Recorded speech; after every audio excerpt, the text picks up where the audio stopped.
নমস্কার বন্ধুরা, আজকে আমি যে ভিডিওটা করছি সেটা হলো ফেসবুকে ফ্রেন্ড রিকোয়েস্ট পাঠিয়েছেন সেটা কীভাবে ক্যান্সেল করব, অথবা আপনি যে ফ্রেন্ড রিকোয়েস্ট পাঠিয়েছেন তারা কে কে আপনার ফ্রেন্ড রিকোয়েস্ট ঝুলিয়ে রেখেছে সেটা দেখব।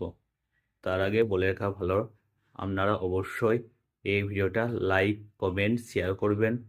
প্রয়োজন হলে আপনি আপনার টাইমলাইনে শেয়ার করেও রাখতে পারেন। চলুন দেখে নেওয়া যাক এটা কীভাবে হয়।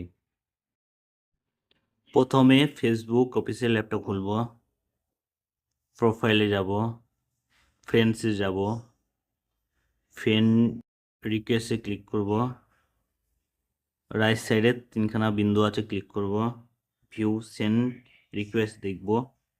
এইখান থেকে আমি যতগুলো ফ্রেন্ড রিকোয়েস্ট পাঠিয়েছি তাদেরকে দেখতে পাবো। প্রয়োজন হলে আমি কাউকে ডিলিটও করতে পারি। Thank you.